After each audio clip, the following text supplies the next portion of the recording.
বাগদার ছবি যেখানে চৌহাটিয়াতে বিজেপির উদ্যোগে চলছে সিএএ ক্যাম্প এবং সেখানে চলছে ফর্ম ফিল আপের কাজ এবং বিজেপি নেতৃত্ব যেটা বলছে যে যারা বাংলাদেশ থেকে দেশে এসে রয়েছেন তাদের নথি খতিয়ে দেখা হচ্ছে।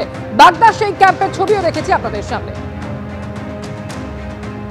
সংশোধিত নাগরিকত্ব আইন বা সিএএ চালু হওয়ার পর বাগদায় শুরু হয়েছে সিএএ ক্যাম্প। আমরা এই মুহূর্তে রয়েছি বাগদার চুয়াটিয়াতে এবং বাগদা পঞ্চায়েত সমিতির বিরোধী দলনেতা এবং তিনি তার উদ্যোগে এই সিএএ ক্যাম্প চালু করেছেন এবং সেখানে প্রচুর মানুষ এসছেন যারা ৮০ সাল বা ৯০ সালের পর যারা বাংলাদেশ থেকে এদেশে এসছেন তাদের জন্য যে সিএর ফর্ম ফিল আপ করা হবে। এবং প্রথমে কথা বলে নেব, আপনি কত সালে এসছেন? আমি আইসি 1390 সালে। কোথা থেকে এসছেন? বাংলাদেশ বাগেরহাট জেলার থেকে। কেন চলে এসছেন? ওই দেশের থেকে থাকতে পারি নাই, তাই সেই জন্য চলে আসছি। আজকে এই ক্যাম্পে কেন? আর নাগরিকতার জন্য। আজকে আপনার এই ক্যাম্পে কেন? ওই নাগরিকত্বের জন্য অ্যাপ্লাই করার জন্য। কত সালে বাংলাদেশ? 1988 সালে। আপনারা কোথা থেকে? গোপালগঞ্জ থেকে। গোপাল সাতপাড় ছিল বাড়ি। কত সালে এসছেন? আমি এসেছি 75 সালে।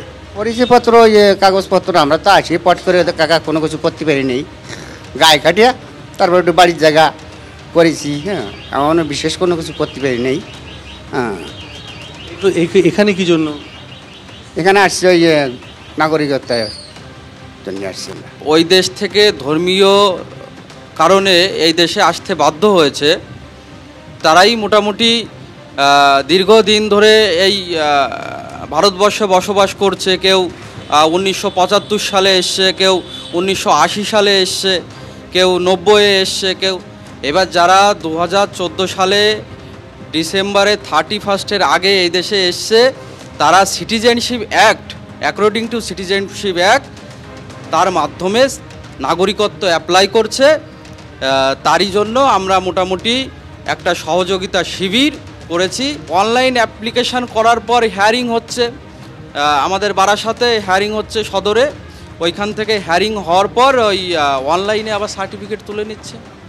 অর্থাৎ যারা এদেশে এসছেন এবং তাদের নাগরিকত্ব দেওয়ার জন্য এই মুহূর্তে সেই আবেদন প্রক্রিয়া, সেই প্রক্রিয়াতে তিনি সাহায্য করছেন সৌরভ গোয়ালি এবং যারা এসছেন বাগদার বিভিন্ন প্রান্ত থেকে এবং তারা এখান থেকে তাদের নাম নথিভুক্ত করে এই পোর্টালে আবেদন করার জন্য যাচ্ছেন। এবং যেটা জানানো হচ্ছে যে সংশোধিত নাগরিকত্ব আইন সেই চালু হওয়ার পর এই সমস্ত নাগরিকরা যারা বাংলাদেশ থেকে দেশে এসছেন তাদের নাগরিকত্ব দেওয়ার জন্য প্রক্রিয়া শুরু হয়েছে এই বাগদা এলাকায়। ক্যামেরায় অভিজিৎ দত্তের সঙ্গে শুভঙ্কর দাস ও সমীরণ পাল, এবিপি আনন্দ, উত্তর 24 পরগনা। যারা বাংলাদেশ থেকে এসছেন তাদের নাগরিকত্ব দেওয়ার জন্যই এই ক্যাম্প দাবি করা হচ্ছে বিজেপির তরফ থেকে। যদিও বাগদায় বিজেপির উদ্যোগে এই সিএএ ক্যাম্প নিয়ে কটাক্ষ করেছে তৃণমূল। মতুয়া সম্প্রদায়কে পরিচয়পত্র দিয়েছেন বিজেপির শান্তনু ঠাকুর। পুনে বাংলাদেশে অনুপ্রবেশকারী সন্দেহে বেআইনিভাবে গ্রেফতার মতুয়া সম্প্রদায়ের মানুষদের, কিন্তু মহারাষ্ট্রের ডিজিপি কেন্দ্রীয় প্রতিমন্ত্রীর সই করে দেওয়া কার্ডকেও অস্বীকার করেছেন। বিজেপির সার্কাস চলছেই। বাগদায় পঞ্চায়েত সমিতির বিরোধী নেতার নেতৃত্বে সিএএ ক্যাম্প চলছে। নাগরিকত্বের আবেদনের জন্য একমাত্র দায়িত্বে অমিত শাহের স্বরাষ্ট্র মন্ত্রক। তাহলে কোন অধিকারে বিজেপির নেতারা এই ক্যাম্প করছে? কেন্দ্রীয় স্বরাষ্ট্র মন্ত্রক জবাব দেবে।